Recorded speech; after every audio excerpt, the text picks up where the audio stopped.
নমস্কাৰ। ভৰ দুপৰীয়াৰ এই সময়খিনিত মই মোৰ সকলো বন্ধু বান্ধৱীকে স্বাগতম জনাইছোঁ। আশা কৰোঁ সকলোৱে যাতে ভালেই কুশলে আছে।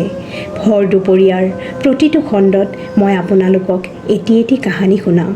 আচলতে এইবোৰ কাহিনী নহয়, আমাৰ সমাজত থকা কিছুমান মানুহৰ জীৱন সংগ্ৰাম। বলক তেন্তে আমি কাহিনীটোৰ মাজলৈ যাওঁ। আনৰ ছোৱালী এজনী যেতিয়া বিয়া পাতি বোৱাৰী কৰি অনা হয়, সেই ছোৱালীজনীয়ে সেইদিনা নিজৰ মাক বাপেক ভাই ভনী নিজৰ ঘৰখনক গোটেই জীৱনটোৰ বাবে এৰি থৈ আহে। নিজৰ ঘৰখন এৰি নতুন ঘৰ এখনক আপোন কৰি লওঁতে অলপ সময়ৰ দৰকাৰ।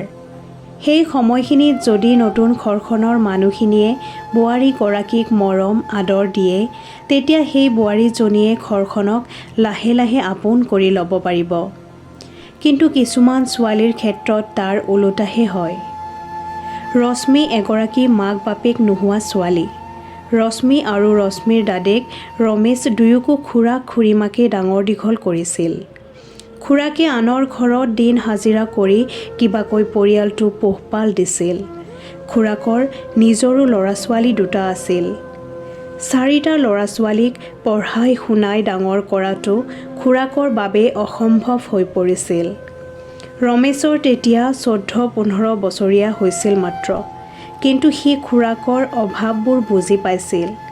সি পঢ়া শুনাটো বহুত কেঁচা আছিল। সি প্ৰায়ে খুৰাকক কৈ থাকে, খুৰা, ময়ো আন কাৰোবাৰ ঘৰত কাম কৰিম, খোৱা বোৱা তাতেই কৰিম, অলপ চলপ পইচাও পাম আৰু সেই পইচাৰে মই ইহঁত তিনিওটাক পঢ়ুৱাম। এই কথা শুনি খুৰাকৰ দুখ লাগিছিল যদিও উপায়ো নাছিল। সেয়েহে খুৰাকে অলপ বিচাৰ খোচাৰ কৰি ৰমেশক এঘৰ মানুহৰ ঘৰত চাকৰ হিচাপত থৈ আহিলে। মাহৰ মূৰত কিবা অলপ পইচা দিয়ে। খোৱা বোৱা থকা মেলা সকলো মালিকৰ ঘৰতে কৰে। আনহাতে ৰমেশৰ ভনী ৰশ্মি খুৰীমাকৰ আলপৈচান ধৰে আৰু সময়মতে স্কুল যোৱা পঢ়া শুনা কৰে। তাই পঢ়াত খুব চোকা আছিল। নিজে পঢ়াৰ উপৰিও খুৰাকৰ ল'ৰা ছোৱালী দুটাকো তাই পঢ়াই দিয়ে। ৰশ্মি মেট্ৰিক পৰীক্ষাত প্ৰথম বিভাগত উত্তীৰ্ণ হৈছিল। এই কথা গম পাই ৰমেশে হাতত মিঠাইৰ টোপোলা লৈ ঘৰলৈ আহিছিল আৰু ৰশ্মিক খাবতি ধৰি কৈছিল, তই যিমান পঢ়িব বিচৰা মই তোক পঢ়ুৱাম। আজি মা দেউতা থকা হ'লে কিমান যে সুখ পালেহেঁতেন। খুৰাকৰ হাতত কেইটামান টকা দি তাইক যি যি লাগে আনি দিবলৈ কৈ ৰমেশ মালিকৰ ঘৰলৈ গ'ল। মালিকৰ ঘৰৰ প্ৰত্যেকজন মানুহকে ৰমেশে ভনীয়েকৰ কথা কৈ থাকে। পঢ়াই শুনাই কামে কাজে মোৰ ভনীক কোনেও নোৱাৰে। তেতিয়া মালিকনীয়ে কয়, ভনীয়েৰাৰ কথা সদায় কৈহে থাক, এদিন লৈ আহিবিচোন, আমিও চাম তাইনো দেখাত কেনেকুৱা। ৰমেশেও হ'ব হ'ব লৈ আহিম বুলি ক'লে। লাহে লাহে 2টা বছৰ পাৰ হৈ গ'ল। ৰশ্মি হায়াৰ ছেকেণ্ডাৰী ফাইনেলতো প্ৰথম বিভাগত উত্তীৰ্ণ হ'ল। ৰমেশৰ মনত আকৌ ফূৰ্তি। এনেতে মালিকৰ ঘৰত কিবা এখন অনুষ্ঠান আছিল। মালিকনীয়ে ৰমেশক ভনীয়েকক লৈ আহিবলৈ ক'লে, কৰ্মখনত অলপ কাম বনত সহায় কৰি দিব বুলি। ৰমেশেও ভনীয়েকক ঘৰৰ পৰা লৈ আহিলেগৈ। ৰশ্মি লাজ কৈ দাদেকৰ লগত মালিকৰ ঘৰলৈ আহিল। তাত মালিকনী যিয়ে কামত লগাইছে তাই অতি সুন্দৰকৈ কামবোৰ কৰি গৈছে। কাম বনৰ পৰিপাটি লগতে দেখিবলৈও অতিপাত ধুনীয়া ৰশ্মিক দেখি মালিকনীৰ মনলৈ এটা কথা আহিল। মালিকনীয়ে গিৰিয়েকক ক'লে যে ৰশ্মিক আমাৰ ল'ৰালৈ বিয়া পাতি আনিম। তেতিয়া মালিকে উচপ খাই উঠিছে, আমাৰ ঘৰৰ চাকৰ এজনৰ ভনীয়েকক তুমি বোৱাৰী কৰিব ওলাইছা, পাগল হৈছা নেকি? তেতিয়া মালিকনীয়ে ক'লে যে আমাৰ ল'ৰাই 3 বাৰৰ মূৰত মেট্ৰিক পাছ কৰিলে, 1 নম্বৰ এলেহুৱা সি, চাকৰিৰ বাবে আপুনি মাথা মাৰিহে আছে, তাকো হ'বনে নহ'ব তাৰ ঠিক নাই। ঘৰখনত ইমানবোৰ কাম, আপোনাৰ ছোৱালীয়েতো ঝাৰু পাতকে নধৰে, লগাৰ সময়ত কাম কৰা মানুহ এটাও নাপায়। গতিকে ভাল ঘৰৰ ভাল ছোৱালী আনিলে আপোনাৰ মোৰ মতে চলিব জানো? যেনেকৈ নহওক তাইকে বোৱাৰী কৰি অনাৰ ব্যৱস্থা কৰক। কথা মতেই কাম ৰমেশক ভনীয়েকৰ বাবে বিয়াৰ প্ৰস্তাৱ দিলে মালিকে। এই কথা শুনি ৰমেশৰ বুকুখন কঁপি উঠিল, কাৰণ মালিকৰ বোৱাৰী হ'ব তাৰ ফণীয়েক। সহজ সৰল ৰমেশে ভাবিলে মালিক মালিকনীৰ অন্তৰখন খুব বিশাল। মোৰ ফণ্টি সঁচাই কোনোবা জনমত কিবা ভাল কাম কৰি আহিছে, যাৰ ফলত আজি মোৰ মালিকৰ ঘৰৰ বোৱাৰী হ'ব ওলাইছে।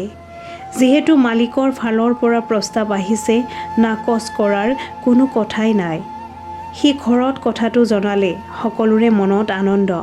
কিন্তু এই কথা ৰশ্মিক গম পাই কান্দিবলৈ ধৰিলে আৰু দাদেকক ক'লে, দাদা, মই পঢ়িব বিচাৰোঁ। মোৰ বিয়া হ'বৰ মন নাই। এতিয়া মোৰ পঢ়াৰ বয়স। দাদেকে তাইক বুজালে, চা ভণ্টি, আমাৰ মা দেউতা নাই। মইনো আনৰ ঘৰত কাম কৰি তোক ক'তনো এখন ভাল টকা পইচা থকা মানুহৰ তাত বিয়া দিব পাৰিম। যিহেতু সিহঁতৰ ফালৰ পৰা প্ৰস্তাৱ আহিছে, তই মানা নকৰিবি। আমাৰ দৰে মানুহৰ ছোৱালীক যাতে বিয়া পাতি নিব বিচাৰিছে, চাবি সিহঁতে তোক পঢ়ুৱাব। এনেদৰে বুজাই পৰাই তাইক মান্তি কৰালে। ৰমেশৰ ফণীয়েকক মালিকৰ পুতেকলৈ বিয়া কৰাই নিব, এই কথাষাৰ মানুহৰ মুখে মুখে প্ৰচাৰ হৈ পৰিল। লগতে মালিক মালিকনী ইমান যে মহান সেই কথাও প্ৰচাৰ হ'ল। বিয়াখন হৈ গ'ল। ৰমেশে নিজৰ সামৰ্থতকৈও বহুত বেছি খৰচ কৰিলে। ধাৰ ধুপৰ কৰি হ'লেও ভনীয়েকৰ লাগতিয়াল বস্তু বাহিনীবোৰ দিলে। কিন্তু মালিকৰ ঘৰৰ পৰা এবাৰো নক'লে যে তই একো খৰচ কৰিব নালাগে বুলি। ভনীয়েকৰ বিয়াৰ পিছত সি বেলেগ এঠাইত কাম বিচাৰি ল'লে।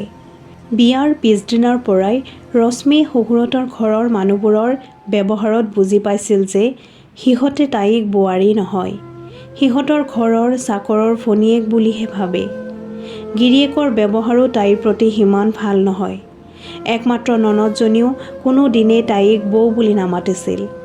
কেতিয়াবা কিবা কামত অলপ দেৰি হ'লে গোটেই কেইজনেই কথা শুনায়। এইবোৰ কথা তাই কাকো নকৈ নীৰৱে সহ্য কৰি গৈ আছিল। ৰাতিপুৱা ৬টা বজাৰ পৰা ৰাতি ১১টা-১২টালৈ তাইৰ এক মিনিটো আজৰি নাছিল। ভাগৰ লাগিলেও জিৰাব নোৱাৰে। কাৰো পৰা অলপো মৰমৰ মাতো নাপায়। তথাপি তাই নিজৰ কৰ্ম কৰি গৈ আছিল। প্ৰায় ১ বছৰমান এনেকৈ পাৰ হৈ গ'ল। এদিন খবৰ আহিল যে তাইৰ গিৰিয়েকৰ চৰকাৰী চাকৰি এটা হ'ল। ঘৰখনত উগুল থুগুল পৰিৱেশ। কাৰণ অকৰ্মণ্য এলেহুৱা পুতেকক লৈ মালিক মালিকনীৰ বহুত চিন্তা আছিল। ৰশ্মিৰো মনত বহুত ফূৰ্তি লাগিল। প্ৰায় এমাহমান যোৱাৰ পিছত তাই অনুমান কৰিলে যে সিহঁতৰ ঘৰৰ মানুহকেইটাই তাই গম নোপোৱাকৈ কিবা কথাক লৈ আলোচনা কৰি থাকে। তাই কি কথানো আলোচনা কৰে বুলি মনে মনে এদিন কাণ পাতি থাকিল। তাই শুনা পালে যে শাহু আৰু শহুৰৰ মাজত অলপ তৰ্কাতৰ্কি হৈছে। শহুৰেকে শাহুৱেকক কৈছে যে চব তোমাৰ কাৰণে হৈছে। তেতিয়া শাহুৱেকেও কৈছে, মই কি জানো, ইয়াৰ যে চাকৰি হ'ব, নহ'লেতো ভিক্ষাৰীৰ ঘৰত কিয় সম্পৰ্ক কৰিলোহেঁতেন। এতিয়াও সময় আছে, তাইক বোৱাৰী কৰি ৰাখিব নোৱাৰোঁ। এই কথা শুনি তাইৰ চকুপানী ওলাই আহিল। তাই এইবোৰ নুশুনা ভাও ধৰি থাকিল যদিও মনত বহুত ভয় খাই আছিল। গিৰিয়েকৰ আগত কৈও একো লাভ নাই, কাৰণ তাই জানে যে সি আৰু বেছি বেয়া। কথা নাই বতৰা নাই, এদিন মালিকে ৰমেশক মাতি পঠালে। ৰমেশ অহাত ক'লে যে তোমাৰ ফণীয়েৰাক তুমি লৈ যোৱা, আমি আৰু তাইক ৰাখিব নোৱাৰোঁ। ৰমেশে আচৰিত হৈ পৰিল আৰু হাতযোৰ কৰি ক'লে, তাইৰ যদি কিবা ভুল হৈছে মই ক্ষমা খুজিছোঁ আৰু তাইকো মই বুজাম। তেতিয়া ৰশ্মিৰ শহুৰেকে ক'লে যে বুজাই মেলি লাভ নাই। মুঠৰ ওপৰত তাইক আমাৰ ভাল নালাগে, গতিকে লৈ যোৱা। তেতিয়া ৰমেশে ভনীয়েকক মাতি আনি কি কথা সুধিলে।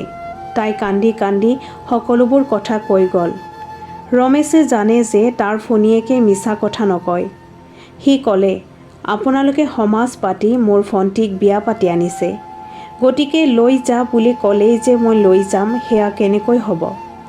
মই সমাজ বহুৱাম, সমাজে কি ৰায় দিয়ে চাম। বিনা কাৰণত ছোৱালীৰ জীৱনৰ লগত খেলাটো ধেমালি পাইছে নেকি। ৰমেশে ২-৪জন মানুহ মাতি আনিলে আৰু আটাইবোৰ কথা ক'লে। তেতিয়া সেই মানুহ কেইজনে ৰশ্মিৰ শাহু শহুৰক ক'লে যে ছোৱালী এজনী বিয়া পাতি আনি ভাল নালাগিলে বুলি খেদি দি পঠোৱাটো উচিত কথা জানো? আপোনালোকে তাইক ৰাখিব লাগিব, কিবা নাজানিলে বুজাব লাগিব। এনেদৰে মানুহ কেইজনে বুজাই পৰাই ৰশ্মিক শহুৰহঁতৰ ঘৰতে থাকিব দিলে আৰু ৰমেশক ঘৰলৈ যাবলৈ ক'লে। ৰমেশে ঘৰলৈ আহি এটা কথাই ভাবিবলৈ ধৰিলে। তাই বেচেৰি পঢ়িব বিচাৰিছিল, মইহে জোৰকৈ তাইক বিয়া দিলোঁ। সেই ঘৰখনত তাই কেনেকৈ জীৱন কটাব? এইবোৰ ভাবি চিন্তি তাৰ টোপনি নোহোৱা হৈছে। ইফালে ৰশ্মিৰ ওপৰত সিহঁতৰ অত্যাচাৰ দিনক দিনে বাঢ়ি যাবলৈ ধৰিলে। গিৰিয়েকে তাই শোৱা কোঠাটোত নুশুৱে। দিনৰ দিনটো কাম কৰাৰ পিছতো এসাঁজ খাবলৈ নিদিয়ে। কেতিয়াবা 2-3 দিনলৈ লঘোণে থাকে। ঘৰখনৰ কোনেও তাইৰ লগত কথা নাপাতে আৰু শাহুমাকে গালি পাৰি কৈ থাকে, তোক আমি নেখেদো, কিন্তু তই নিজে যাব লাগিব, তোক আমি বাধ্য কৰাম। চাম তয়ো কিমান সহ্য কৰিব পাৰা। প্ৰায় 6 মাহমান নৰকৰ যন্ত্ৰণা সহ্য কৰি থাকি এদিন তাই দাদেকক মাতি পঠালে। দাদেকে গৈ তাইৰ অৱস্থা দেখি তাইক সাবটি ধৰি কান্দিলে। ইমান মৰম লগা ছোৱালীজনী শুকাই ক্ষীণাই জঁকাটোহে আছে মাত্ৰ। দাদেকে বুজিবলৈ বাকী নাথাকিল। সি ভনীয়েকক ক'লে, মোক ক্ষমা কৰি দিবি ভণ্টি, মই তোৰ ভাল হওক বুলি ভাবোঁতে বহুত ডাঙৰ ভুল কৰি পেলালোঁ। তই বল মোৰ লগত, মই তোক আৰু এই নৰকত 1 মিনিটো থাকিব দিব নোৱাৰোঁ। ৰমেশে সিহঁতৰ ওচৰৰ 2জন অলপ জনা বুজা ব্যক্তিকো লগত লৈ আহিছিল। সিহঁতে সহজ সৰল ৰশ্মিৰ এই অৱস্থা দেখি ৰমেশক ক'লে, বল আমি বাহিৰে বাহিৰে থানাত যাওঁ, ইহঁতক এটা শাস্তি দিব লাগিব। তেতিয়া ৰমেশে ক'লে, ইহঁতক শাস্তি দিবৰ নামত মই থানা কোৰ্ট কছাৰীত চক্কৰ কাটি কাটি যিকেইটা পইচা খৰচ কৰিব লাগিব, সেই পইচাকেইটাৰে মই তাইক আৰু পঢ়ুৱাম। তাইৰ আধৰুৱা আশাবোৰ পূৰণ কৰিম। তাইক নিজৰ ভৰিত নিজে থিয় দিব শিকাম। আৰু ইহঁতক শাস্তি মই নিদিওঁ, কাৰণ মাক বাপেক নোহোৱা ছোৱালীজনীক আলাই আথানি কৰাৰ এটা হিচাপ ভগৱানে ল'ব। ভৰ দুপৰীয়াত আজিৰ এই কাহিনীটো ইমানতে শেষ কৰিলোঁ। আশা কৰোঁ আপোনালোকে শুনি ভাল পাইছে, আৰু যদি ভাল পাইছে মোৰ চেনেলটো ছাবস্ক্ৰাইব কৰি দিব, লগতে লাইক আৰু কমেণ্টো কৰিব, যাতে আমাৰ সমাজত ঘটি থকা এনেবোৰ সঁচা ঘটনাক কাহিনী ৰূপত মই আপোনালোকক শুনাব পাৰোঁ। ধন্যবাদ।